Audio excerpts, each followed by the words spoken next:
First of all, I'd like to thank Dr. Fahath and Dr. Ilango for having invited me to speak to you on this important theme.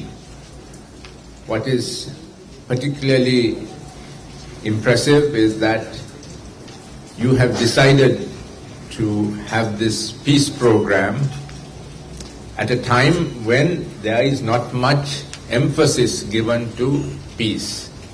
So even before the government is working very hard for peace, but is concentrating on other things, the Association of Justices of Peace has taken up the challenge. And that is something that we have to be very happy about. I'm also happy that I have been invited by an organization like yours, which is close to the people. You are all close to the people. You are doing a public service for people. So you are the best messengers of peace, of anything, because you are close to people. And I think that the message of peace is something that has to be taken, because as you have been pointing out, we had 30 years of war. And even before the 30 years of war, we had a lot of disagreements, political conflict in our country. The message that we have, what is the message that we have to take? We are a diverse society, we are a plural society. But we are different, and we accept that we are different, but it is not enough for us to do only symbolic actions, like, for instance, attend each other's festivals. That is a good thing, to attend each other's festivals, religious festivals, share in them.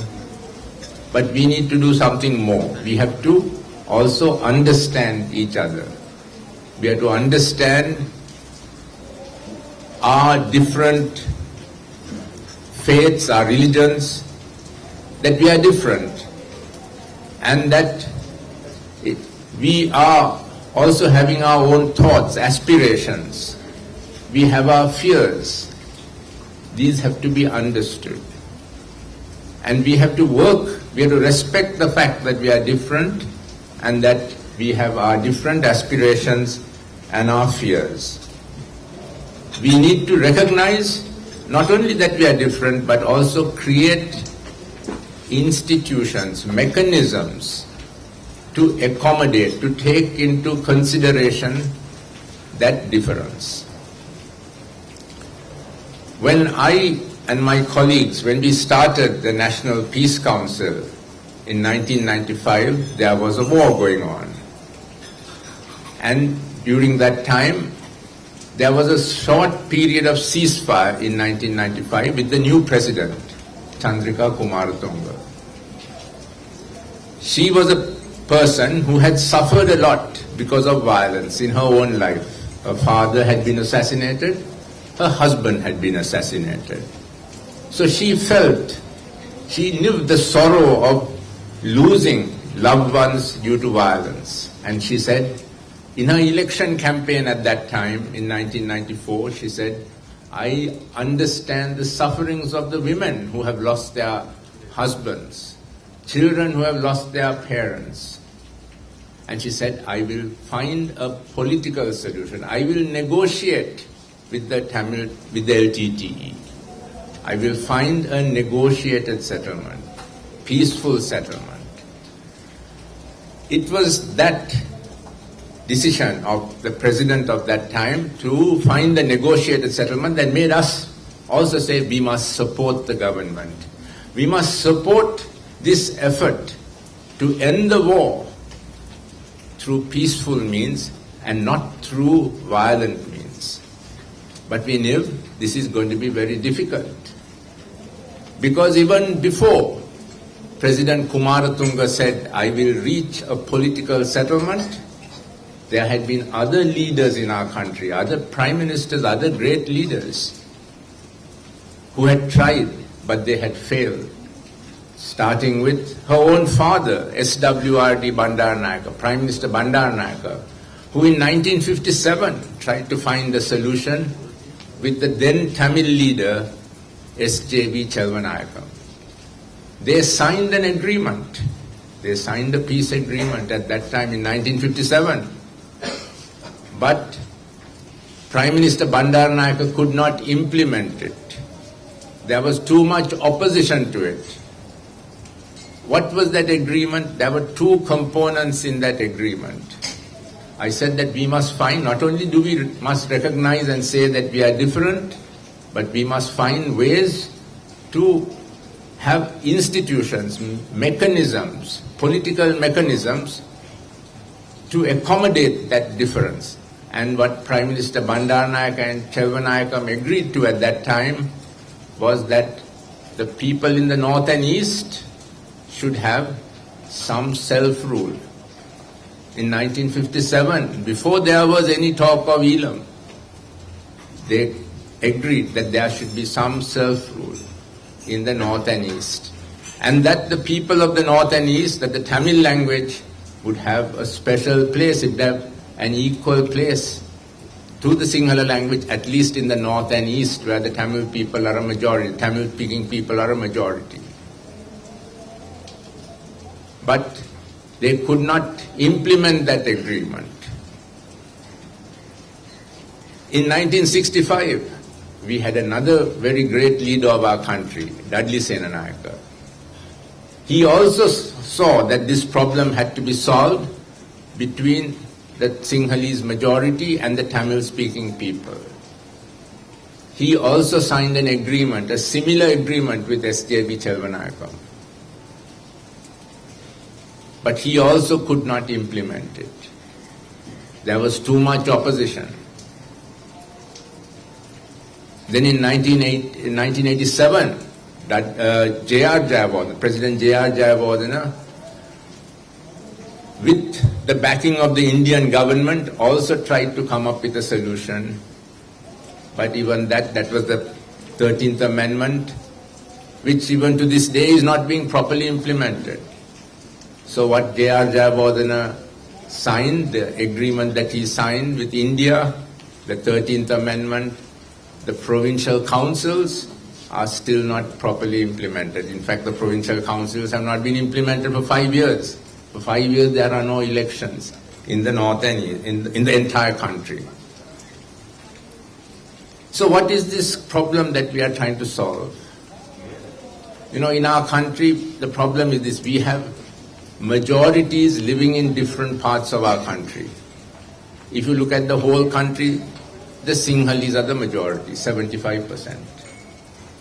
But if you look at the north and east, the Tamil people are the majority there. They are a regional majority. They don't feel that they are a minority in the north and east. And majorities must take decisions. Majorities want to take their own decisions, whether in the entire country or in the region.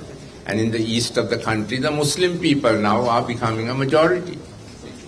So they also want to determine their own future.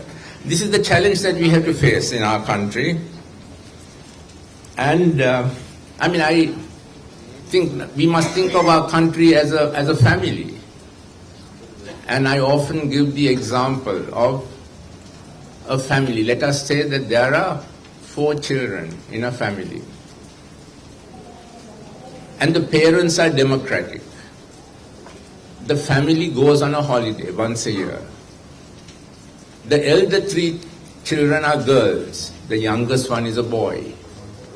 And the parents ask the children, where shall we go on our holiday? And the 3 girls who are older, they sit together and they say, it's very warm in Colombo. Let us go to Nuwara for the holiday. But the little boy says, no, I like to go to Bentota. I like to go to the sea for the holiday. But the girls don't want to do that. So there are 3 who want to go to Nuwara and 1 who wants to go to Bentota. So then majority rule, the family goes to Nuwara. Then the next year comes.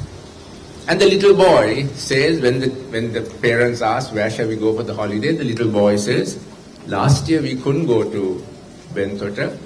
This year let us go to Bentota for the holiday. But the girls, the 3 girls, don't want to go to Bentota because they don't want to be in the sun, they don't want to get sunburned, they don't want to go to the sea, they don't want to wear the swimming suits. They say, no, we are sitting for our exams this year. We are big girls. We are sitting for the A-level and the O-level exams. Let us go to Khataragama. We can make a vow in Khataragama to the gods so that we will pass the exams well. The little boy doesn't like it at all. He does not want to go to Khataragama. He wants to go to the beach. He wants to play on the beach. But once again, majority rule. The family goes to Khataragama. Now supposing this happens year after year, 1 year, the little boy has grown up now. When the parents ask him this question, where shall we go for the holiday? He will say, I know that any time there is a vote, a decision to be made, my 3 sisters will think one way differently from me. So this year, I have agreed with my friends. We will go to Bentota. We will go on our own, my friends and I. So I will go my way. Family, you go to with the sisters somewhere else. That is what happened in our country too. Whenever there was a problem, a decision where the majority Sinhalese thought differently from the minorities, the decision went in favor of the Sinhalese. We often say that the father of our nation, who's the father of our nation? D.S. Senanayake, a great man. In fact, our Prime President, Ranil Wickramasinghe, recently said that we must follow D.S. Senanayake, his policies, and create a united Sri Lanka. But I'm sorry to say that one of the first things our country did when we got independence, what did D.S. Senanayake do? Not only he, the leaders of that time, including the Sri Lanka Tamil leaders of that time, what did they do? They took away the citizenship rights of the weakest of our people, the Tamils of Indian origin. They took away their citizenship rights. That's not the way a family behaves. A family must include everyone. You don't exclude people. But right from the beginning, that's what we did. Second, the language issue. Which language should replace English language as the official language of the country? Which language should the people talk to the government in 1956?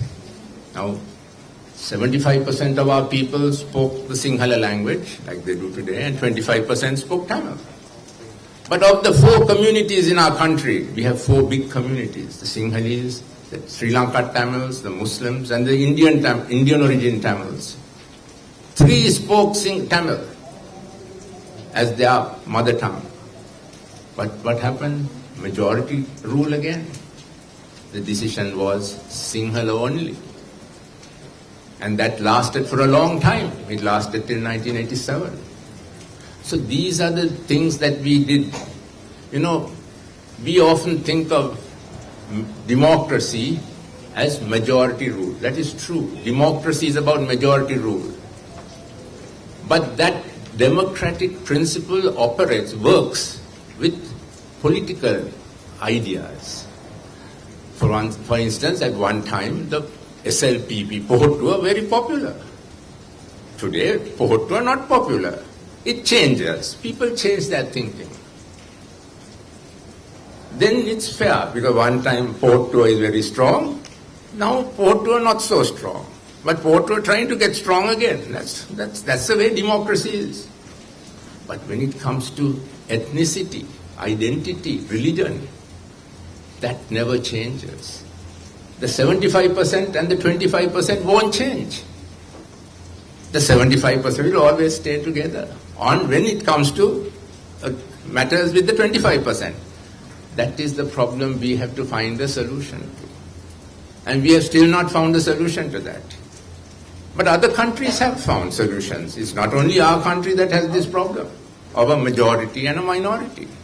Other countries found power sharing solutions. Solutions of power sharing. You share power. Sometimes you share power by devolving power, like we have tried to do in the north, in the provinces, so that the provincial majority, that they can take their own decisions. But now we don't have provincial councils. Our government is not having elections, so no provincial councils. In other countries, there are other methods, like power sharing at the center. In Northern Ireland, there was also a problem like ours. There was terrorism for 60 years. Then they found a solution where the Catholics and the Protestants in Ireland will decide some things together. They have to, both sides have to agree if there is to be a solution.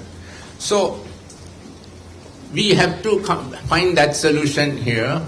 We have to learn to come up with new ideas. And also now, because of the war issue, because the war was there for 30 years, there are other problems also. It's not only now how to share power and decide together. During the war, there were a lot of violations, human rights violations, war crimes. We had to find missing persons. We had to find those people. Try and do something about that. We must do that by talking to each other. So, I think at the start, our politicians are not able to do it very well at this time. So civil society must show the way. We think that the justices of peace, that you will engage in this dialogue. We talk to each other. We must understand each other's fears. We must all respect each other. We all belong to one country. We are equal citizens. Whether we are Sinhala, Tamil, Muslim, or our religions are different, we are all equal as citizens. And as citizens, then we have a right to speak our minds and to decide about the future of our country. So I'm happy that you have invited me for this meeting, and my organization will be also happy to work with you, because you can take these messages to the grassroots, because you are close to the people and you are important people. People will listen to you. These are difficult messages to take. As I said, our leaders are not talking this language. They are afraid to do that. There are a few who have done it, but not many. And so Dr. Fahath says we can. And let us believe that we can to solve our problem, because otherwise, if our country is divided, if our family is divided, we can't progress. In 1948, when we got independence, after 450 years of foreigners ruling us, they exploited us. But we were second or third in Asia, the whole of Asia, even though the foreigners had ruled us. When they left, we were second or third. That shows that there are a lot of resources in our country, and our people are very good in terms of working hard. But when we got power into our own hands, then because we got divided, we couldn't continue to be the second or third in Asia. We have fallen behind. So let us try and unite now with Dr. Fahath, with his leadership, and Dr. Ilango, and create a united, become a family again, a Sri Lankan family. Thank you very much.